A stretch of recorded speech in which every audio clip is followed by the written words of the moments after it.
Ouais, ça, en tout cas, on lui souhaite le bonheur. Ouais.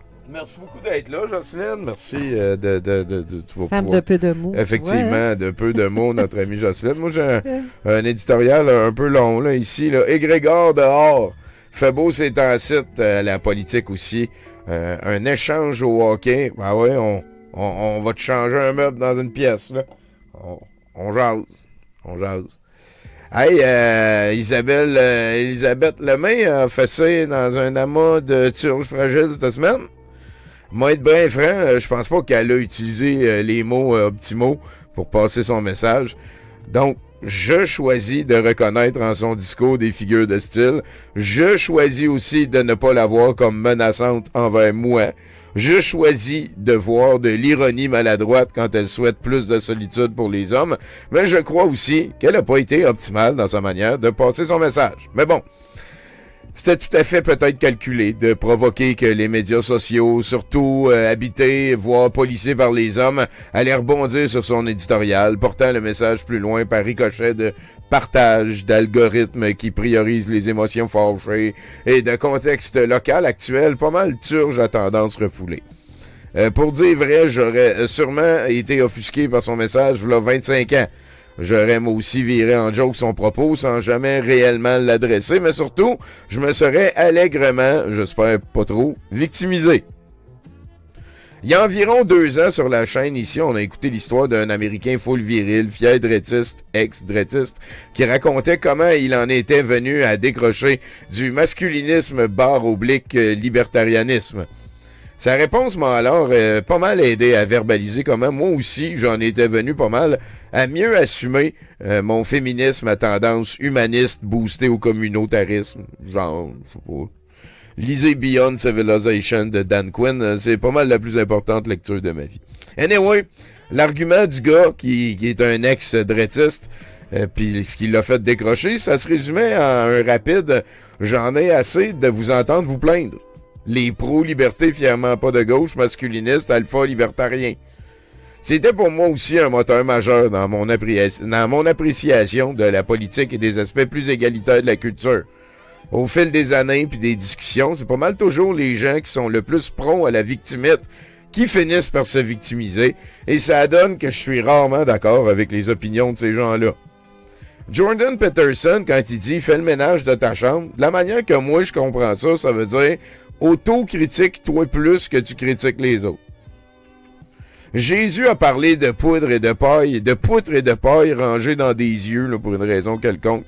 On comprend la métaphore, on comprend le sens, mais je savais pas qu'on pouvait mettre des poutres dans des yeux. Peut-être c'est une affaire de charpentier, je sais pas. Madame Lemay, donc, a écrit un texte avec ses émotions, l'a livré sincèrement sur nos ondes publiques. Elle n'a jamais dit Jean-David Provencher, n'a jamais lancé sous aucun autobus la population de Chicoutimi-Nord.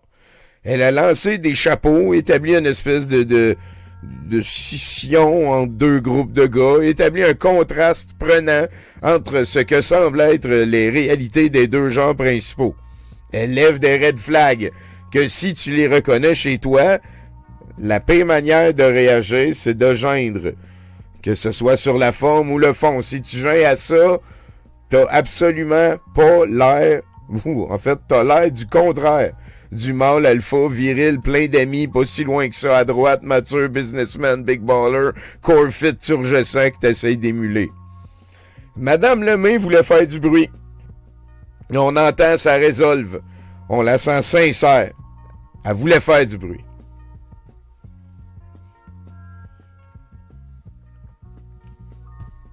Puis elle a fait du bruit. C'est correct de vouloir faire du bruit. Il faut que les choses changent. Ensuite, faire du bruit en allant provoquer chez l'auditoire victimaire fâché exactement les preuves à son propos initial. C'est une réelle performance artistique si tout ça a été assumé puis planifié. Mais sans vouloir faire le gâcheux de party, les gars, puis quelques madames aussi, à lire trop de vos commentaires, non seulement vous trouvez pas mal aisément, vous prouvez pas mal aisément le point soulevé par la dame, mais en plus, vous mériteriez de vous faire laver la bouche du clavier avec du savon. Faut-il encore rappeler que c'est pas en souhaitant du cancer à la famille de la madame que tu vas améliorer ta solitude?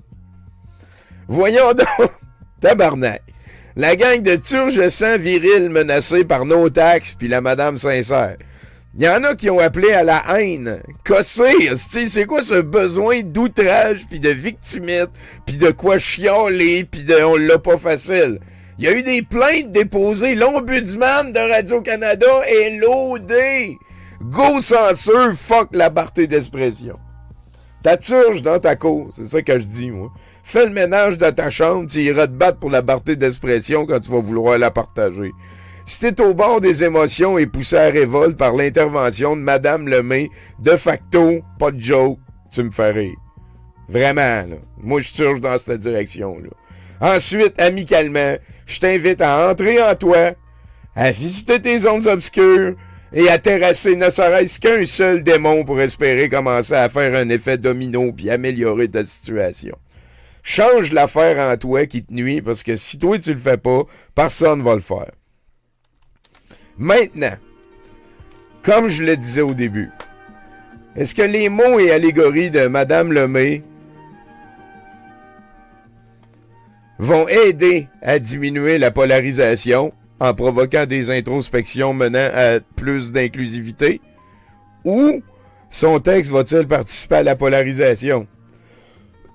Personne ne pourra jamais le dire vraiment, pas de joke. Mais j'ai confiance que les introspections, ça se fait sur le long terme. Tandis que les émotions fâchées sur les réseaux sociaux, ça dure un pet.